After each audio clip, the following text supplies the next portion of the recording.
Welcome to the Madison Miller Podcast. Today is Wednesday, December 2nd, 2020. Today I'm going to recap yesterday's college basketball games, looking ahead to tonight's games. We'll pick tonight's NFL game between the Steelers and the Ravens from Heinz Field. The NBA Christmas schedule was leaked, so we'll go over that. We'll preview tonight's episode of The Masked Singer, the Super 6, and my best bet of the day. All right, we'll start with college basketball. We'll go through the results very quickly and look ahead to what should be an interesting slate tonight. Number 17, Texas over Indiana, 66-44. USC over BYU, 79-53. Purdue over Oakland, 93-50. Number 15, Virginia over St. Francis, Pennsylvania, 76-51. UC Riverside over Washington, 57-42. Bryant over New Hampshire, 93-85. Number 14, North Carolina over Stanford, 67-63. Number 4, Wisconsin over Green Bay, 82-42. Number 9, Creighton over Omaha, 94-67. Number 12, Villanova over Hartford, 87-53. East Carolina over NC Wesleyan, 91-62. VMI over Longwood, 84-71. St. Peter's over Stony Brook, 82-68. Navy over Georgetown, 78-71. Louisville over Western Kentucky, 75-54, so best bet was a winner. Morgan State over Lincoln, Pennsylvania, 102-94. Dayton over Eastern Illinois, 66-63. FIU over Central Michigan, 96-76. UIC over Valparaiso, 66-50. South Alabama over Emmanuel's, 86-47. NC&T over Charleston Southern, 70-63. Toledo over Cleveland State, 70-61. Oklahoma State over Marquette, 70-62. Providence over Davidson, 63-62. Number 8, Michigan State over number 6, Duke, 75-69. Stephen F. Austin over Latornu, 102-57. Sanford over Covenant, 98-73. Hampton over George Washington, 82-78. Bradley over Judson College, 105-32. Winthrop over UNC Greensboro, 75-67. Abilene Christian over Howard Payne, 81-51. Nebraska over South Dakota, 76-69. Grand Canyon over Mississippi Valley State, 88-49. Number 7, Kansas over number 20, Kentucky, 65-62. New Mexico State over Benedictine, Arizona, 92-54. Alabama over UNLV, 86-74. And St. Mary's over Nichols, 73-50. Today's games, Denver Air Force, Bethesda, UC Riverside, Fairleigh Dickinson, NJIT, and St. Joe's at number 12, Villanova, all postponed. 1:30, ESPN, Indiana, Stanford in the Maui Invitational. Stanford is giving 1.5 in this game. And is it the same on FanDuel? Yes, it is. A lot of juice on Stanford, minus 114. Total 135.5. I project Stanford as a 3-point favorite, so I'm going to lay the 1.5 with Stanford. But if it went to 2 and I'd have to be forced to go to the total, I would take the over.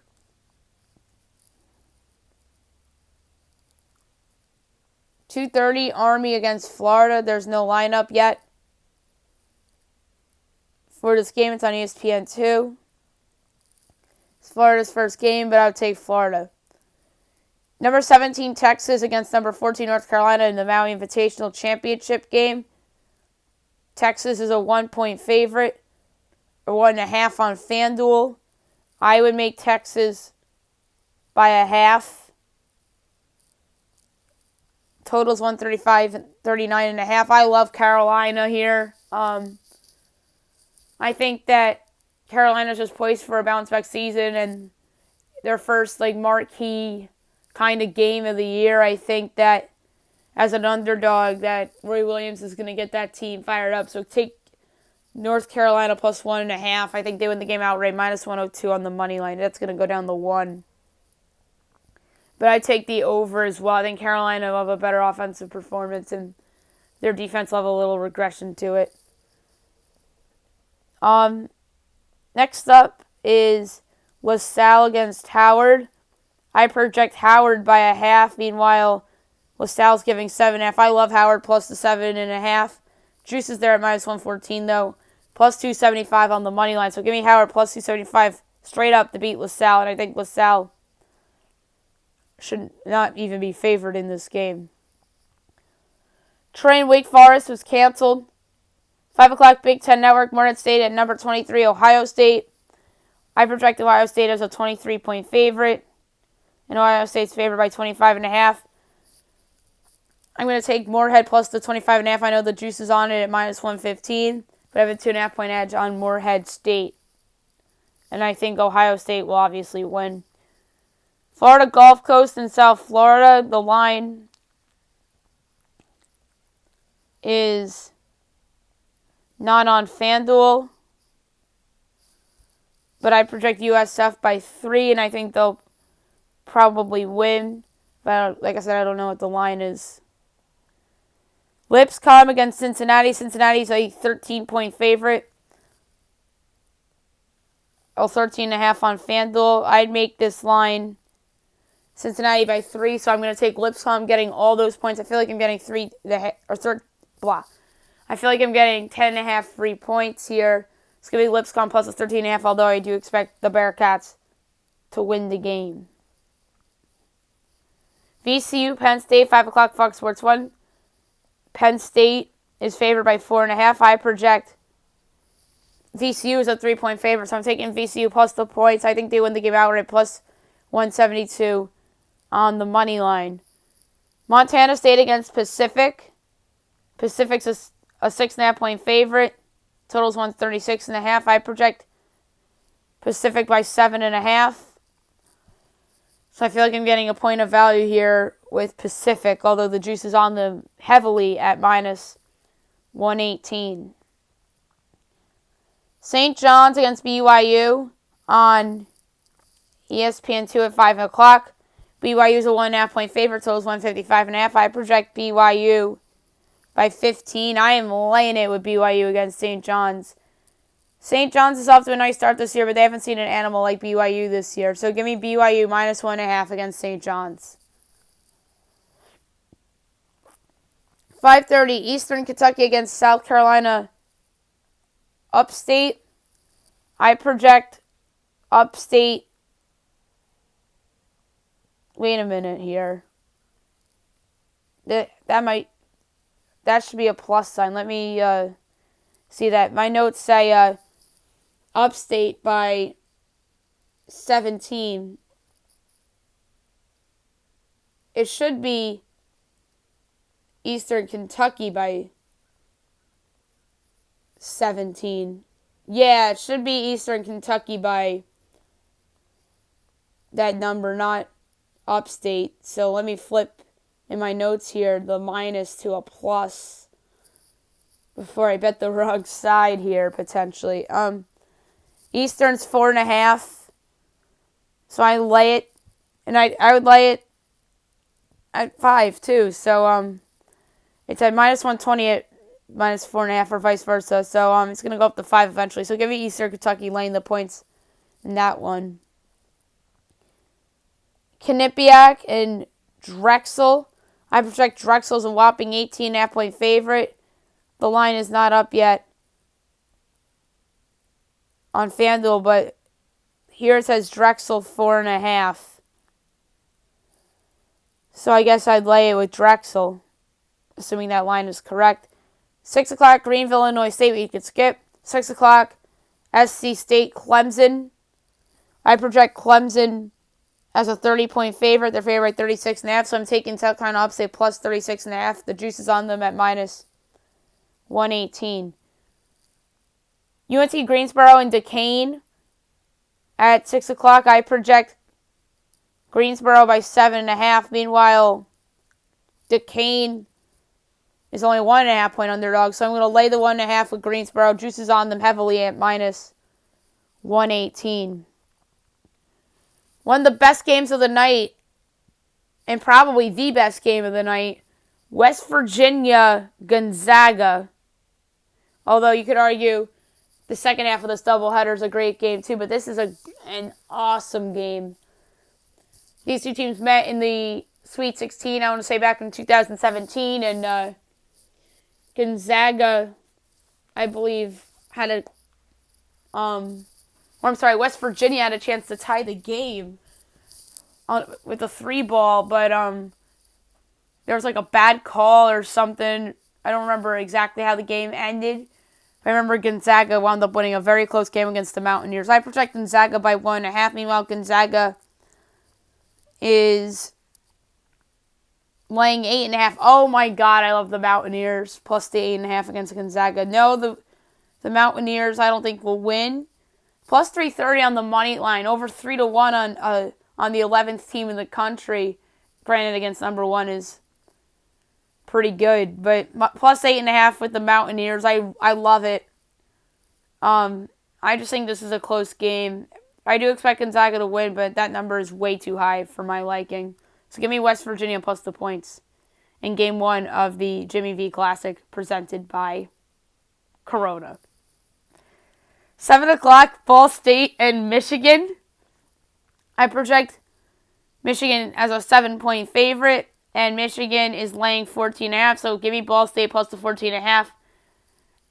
And I'm getting value here because the juice is on Michigan, so at minus 108, I'll take Ball State plus the 14.5. Hartford and Fairfield. I project Fairfield by 1.5. Meanwhile, I don't see a line here for the game. ESPN has Fairfield by 4, so I take Hartford plus the points. William Carey, Southern Miss, South Wesleyan, and Furman. Western Michigan, Notre Dame. I project Notre Dame as a 22-point favorite. And I don't see that game on my sheet either on FanDuel. Meanwhile, ESPN has this Notre Dame 15.5. I lay it with the Irish here. South Dakota State, Iowa State. Iowa State, I have projected as a 4-point favorite. They're favored by 3.5. So I have a half point of value on the Cyclones. At minus 105, I think that's pretty good, but I have to shift to the total here. I like the over 150.5 with the juices on it, minus 114. So the pick here is going to be over. I trust the over more than I trust the spread because the spread's close. So give me over at minus 114, over 50 or 150.5. Presbyterian against Jacksonville. I project Jacksonville as a 14.5-point favorite. And they're favored by 9.5. So give me Jacksonville minus 9.5 against Presbyterian. Oral Roberts and Wichita State. I project Wichita as an 8-point favorite. They're giving 10.5. So give me Oral Roberts plus the points. It's going to be their first game without Greg Marshall. Tarleton and Texas A&M. I project A&M as a 21.5-point favorite. Meanwhile, they're giving 25.5, so I'm taking Tarleton plus the 25.5, and there's value because it's at minus 108. SIU, Edwardsville, and Northern Illinois. I have this as a pick'em projection-wise. Meanwhile, Northern Illinois is giving 8.5, and the juice is on it, minus 120. Give me Edwardsville plus the 8.5. The juice is there at minus 102, and I think this should be a pick'em. And by the way, plus 370 for Edwardsville to win straight up. Fox Sports 1, Tennessee Tech and Xavier. I project Xavier by 13.5. Meanwhile, Xavier, I don't have the line up here. Oh, wait, never mind. 22.5 on FanDuel. So that line is available to me there on FanDuel. Again, I think Xavier's overvalued. They're overvalued against Eastern Kentucky, and I think they're overvalued here again. So give me Tennessee Tech plus the 22.5. And no, I don't think it's going to be as close as Eastern Kentucky was, but I think that Tech should cover. We already talked about West Virginia Gonzaga, which I think is the game of the night. Seton Hall, Rhode Island's not on FanDuel. Casinos, obviously, in New Jersey. I project Seton Hall by 12.5. Meanwhile, they're only given 2. I lay it with Seton Hall there. ESPN2, Providence and Alabama. I project Alabama by 4. Meanwhile, Alabama is only giving 1.5. So give me Alabama minus 10. It's minus 1.5 at minus 105. I like that a lot. So I'm getting some value here on the Crimson Tide.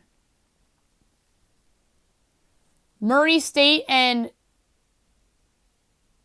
Montana State.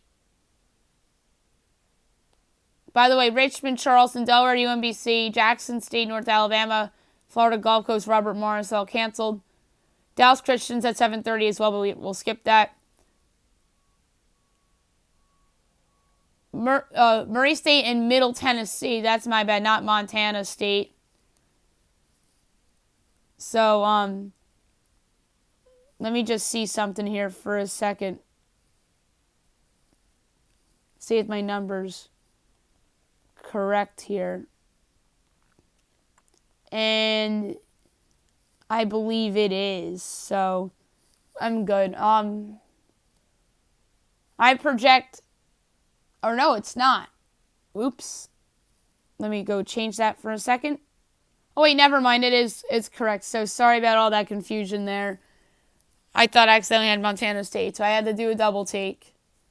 So, I project Murray State as a 20-point favorite. Murray State's only laying 5.5. I love Murray State. The juice is there at minus 115 there, so I don't think it matters. I love Murray State laying the points against Middle Tennessee. Next up is Southern Illinois and Southeast Missouri State. I project Southern Illinois by 7, and they're laying 7.5. So I have to switch to the total, 136.5. This is a tough one because MVC teams are normally unders and OVCs are normally overs. I'm going to take over 136.5.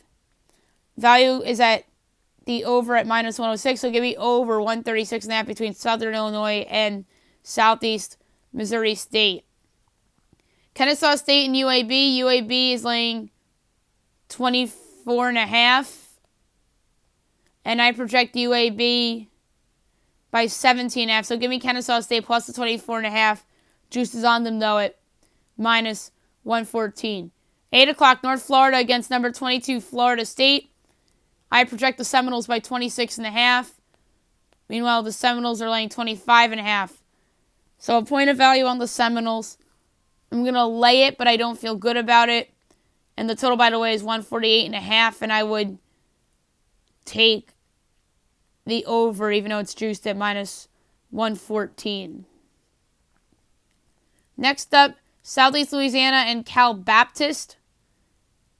I project Cal Baptist by 17. And Cal Baptist is laying only 8.5. So give me Cal Baptist by 8.5 against Southeastern Louisiana. Evansville and UT Martin. I project this as a pick'em. Meanwhile, Evansville giving 2.5. So give me UT Martin plus 2.5. And by the way, plus 122 on the money line. I don't know if they'll actually win, but I like to see Martin getting the 2.5 there. Next up, oh, by the way, Westminster, Utah, and Utah Valley, we can skip. Houston Baptist and SMU. I project SMU by 38.5. Meanwhile, they're laying 31.5. So give me SMU minus the 31.5. And by the way, the value's there at minus 106. Louisiana, Lafayette, and New Orleans. Louisiana, Lafayette is laying 6.5. I project Louisiana I project New Orleans by 6. So that's very interesting. Oh, wait, no, never mind. It is I was wrong here again. Louisiana should be the favorite here. So close line on 159.5. I take the over at minus 106. Old Dominion and Norfolk State. I project Norfolk by 2. Meanwhile, Norfolk is a 6.5 point underdog. So give me Norfolk plus the 6.5. The juice is on Old Dominion, so the value is on North Dakota State minus 105. I take them plus 260 straight up as well. Arkansas State against Memphis.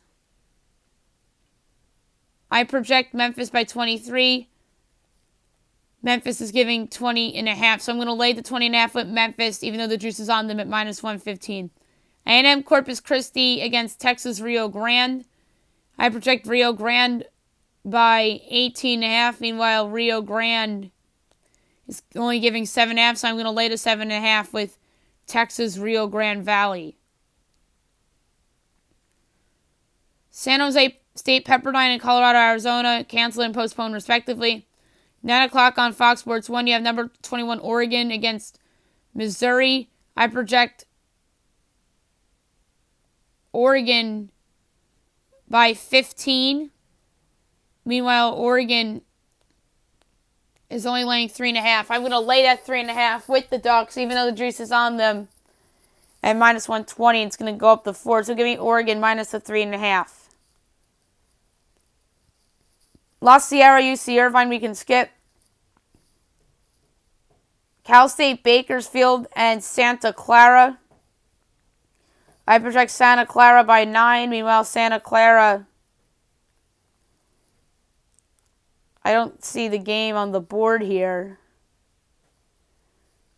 on FanDuel, and it's not on ESPN yet either. Dixie State, and by the way, I think Santa Clara will win. Dixie State in North Dakota. So Dixie State making its debut in Division I. North Dakota, I project as a 5.5 point favorite. Meanwhile, Dixie State is laying 1.5, and the juice is on North Dakota, a whopping minus 122. I'm going to take North Dakota plus 1.5 and minus 104 straight up. But I get the narrative for Dixie State. Arkansas Pine Bluff and Northwestern on the Big Ten Network. I project Northwestern in their debut this season as a 31.5 point favorite. Meanwhile, they're laying 28.5, so I'm going to lay the 28.5 with Northwestern. San Francisco and Nevada, I project Nevada by 0.5. Meanwhile, Nevada's favored by 2.5, so I'm taking San Francisco plus the 2.5. Although I don't love the pick. Incarnate Word against Wyoming.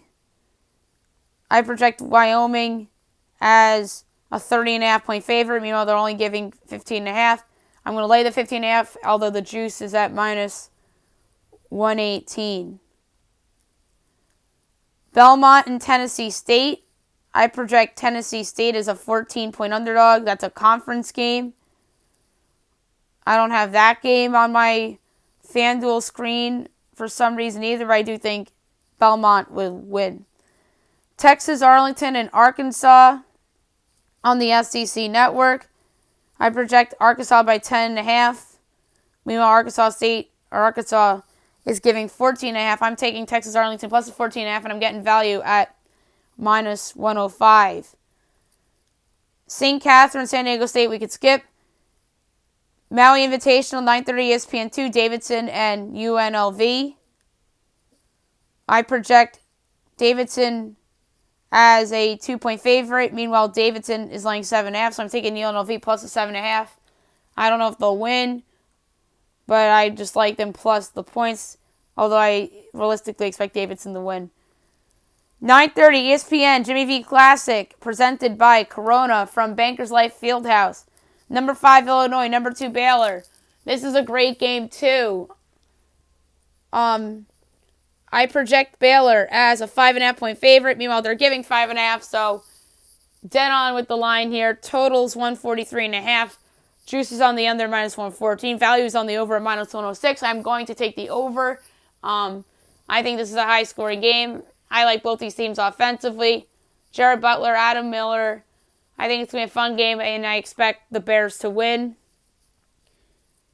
And at 10 o'clock, you got another Pac-12 conference game between Oregon State and Washington State. I project Oregon State by 4. Oregon State's only laying 1.5. So give me Oregon State minus the 1.5. I know the Cougars are home. Value's on Oregon State as well at minus 102. So give me Oregon State minus the 1.5 against Washington State in what should be an interesting game in the Pac-12. Now we'll preview and predict tonight's big AFC North matchup between the Ravens and the Steelers from Heinz Field in Pittsburgh, Pennsylvania. So the last game of Week 12, I have projection-wise, Pittsburgh 12, total 44.5. Meanwhile, Pittsburgh is favored by 10, and the total's 42.5. I'm going to lay the 10 with the Steelers, even though the juice is on it, at minus 115. No Lamar Jackson, no Mark Andrews. The running backs, J.K. Dobbins and Mark Ingram might be back. But the Ravens really haven't run the ball well all year. They've been doing this running back by committee thing with those two and Gus Edwards. Pittsburgh's got a good run defense led by T.J. Watt. So I like the Steelers minus the 10, even though the juice is on them at minus 115. And from a total standpoint, I would take the over, and the juice is on the over slightly at minus 112. But the podcast pick is Steelers minus 10, and I expect this game to be a rout. I'm going to say as a final score, like 30-16 or something like that. And I think that is really realistic because there's guys on the defensive side of the ball that are injured or have COVID for the Ravens as well. Now I want to discuss the NBA's Christmas schedule that they released yesterday. ESPN ABC released it. At 12 o'clock, you have the Pelicans and the Heat from Miami. So Zion Williamson and Brandon Ingram against the reigning Eastern Conference champion Heat, led by Jimmy Butler and Bam Adebayo. So this is the second consecutive year where Zion is playing on Christmas. Last year, they were road underdogs at Denver and won the game outright. And last year, I'll never forget it, all the underdogs won straight up, I think. I don't remember if Boston was actually favored or not against Toronto, but I remember Boston won. Or I went 0 for 5 personally. That's what it was. I went 0 and 5 straight up and against the spread for my Christmas picks. Or at least straight up. Because I remember I had the Raptors and they lost. I had the Rockets against the Warriors. Rockets lost. I had the Nuggets against the Pelicans. The Pelicans went outright. And then I had the Lakers against the Clippers, and the Clippers went outright. And then the other one was I had Milwaukee against the Sixers, and then the Sixers won outright. I'll never forget it. I went 0 and 5 last year. But obviously, I've not done my NBA projections yet for the season. But injuries have to account for in all my projections. So that should be an interesting game, assuming those 4 players I alluded to are all healthy. And obviously, Lonzo Ball, you have to include him in there as well. And Steven Adams, who obviously is the big pickup for New Orleans this offseason in that trade with the Thunder. The 2:30 game is the Warriors at the Bucks. So Klay Thompson out, Steph Curry, Kelly Oubre, Andrew Wiggins, Draymond Green, and James Wiseman against Giannis Antetokounmpo, Drew Holiday, and Chris Middleton and Brook Lopez. So good foursomes on each side. Well, the Warriors, it's more of a fivesome with Wiseman, but without Wiseman, it's a foursome. So this obviously stinks because Klay Thompson's not there, but it should still be a good game regardless. The 5 o'clock game is between the Nets and the Celtics. So Kevin Durant and Kyrie Irving in Boston, so Kyrie makes his Celtics return, or his Nets debut with Kevin Durant that week, and Kyrie has his return to Boston. Obviously, he missed both games in Boston last year. If there were fans in the stands, they'd be booing the living hell out of him. And then the primetime game on ABC at 8 o'clock will be the Mavericks at the Lakers. So, obviously, expectations high for Luka Doncic and the Mavs this year. Luka, obviously, is media darling for MVP this year. I feel like the Mavericks really didn't get any better. I feel like they were a disappointment in the offseason. Obviously, Kristaps Porzingis is going to miss the start of the season, so that's a blow for the Mavericks. So they have to rely on Tim Hardaway Jr. as their second option, barring a trade. And then, obviously, the Lakers, the new-look Lakers, after coming off their championship in the bubble, they still got to re-sign Anthony Davis, which is expected to happen apparently today, according to the New York Times' Mark Stein. And then the 10:30 game is the Clippers against the Nuggets. That is a great game. Playoff rematch, Kawhi and Paul George against Jokic and Murray and the Nuggets. So that is a great game on ESPN, and ESPN picked a really good 10-some to be in their Christmas window. But if any team got snubbed in my mind, it was the 76ers, who are normally a Christmas entry every year, or they've been a Christmas entry since they've had Joel Embiid healthy. So it's just a surprise that they were not included this year. And yet again, the favoritism towards a player that really didn't play his whole rookie season last year is just ridiculous. I love Zion Williamson. I think he's going to be perhaps the biggest breakout star, most improved player in 2021, but just too much attention for Zion, and he has failed to stay healthy too. So I think that should be 76ers Heat personally, not Pelicans Heat. So that was, I think, the lone mistake they made in the Christmas schedule. And then the rest of the NBA schedule is supposed to come out later this week. Now I'm going to preview tonight's episode of The Masked Singer. It is indeed the Super Six. In Group A, your finalists, Popcorn and Sun. Group B, you have Crocodile and the Seahorse. And in Group C, you have the Mushroom and the Jellyfish.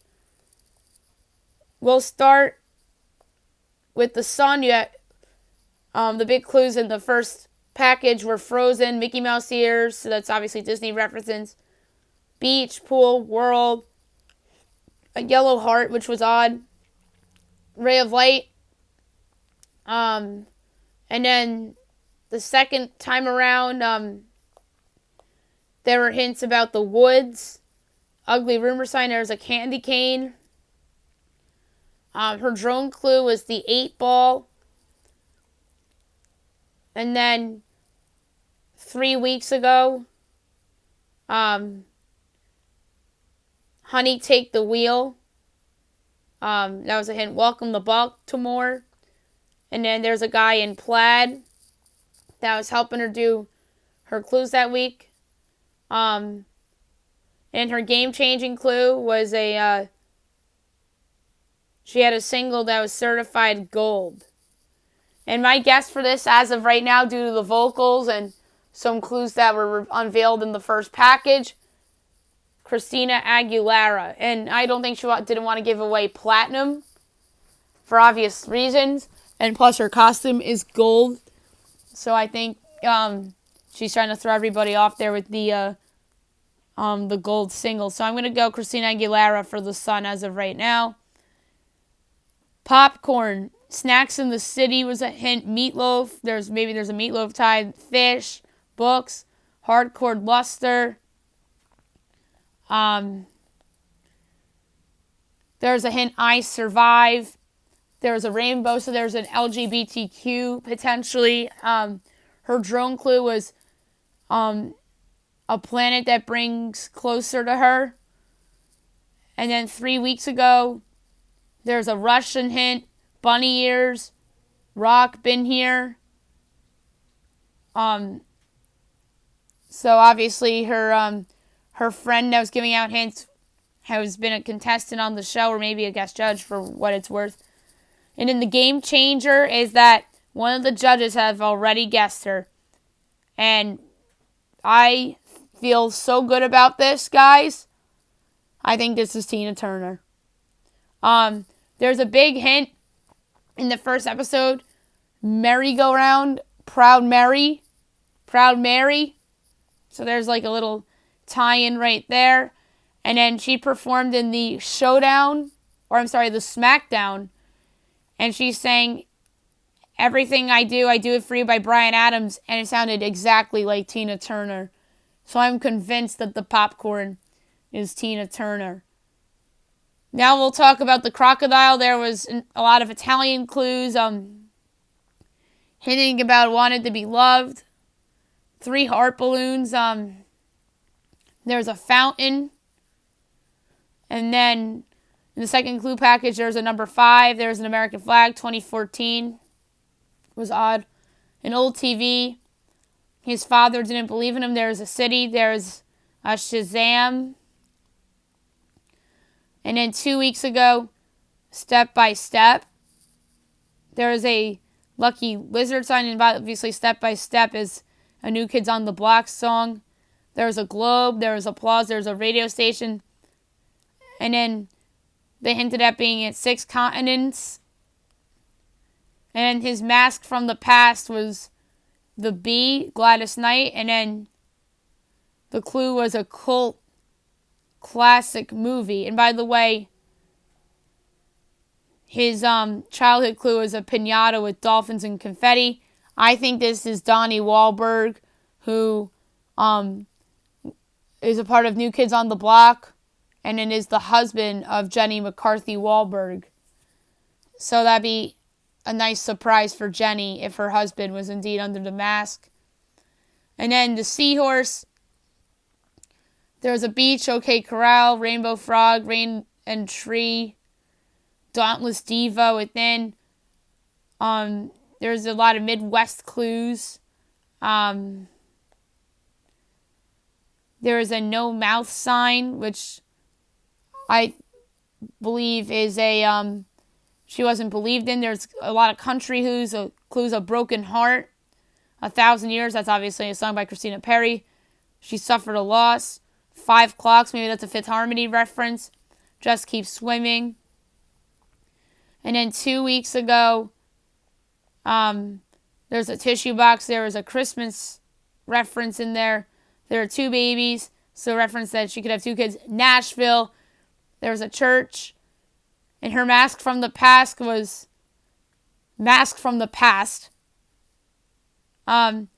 Hunter Hayes, who was the astronaut, and the clue has always been solo.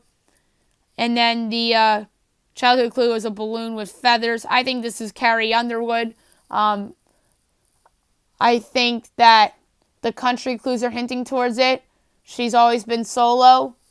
And I really think it's a major star under there, and it could very well be the former American Idol winner and the best American Idol winner of all time in Carrie Underwood. The jellyfish, there's hints about an overachiever. There's a calculator. 57714, is that a zip code?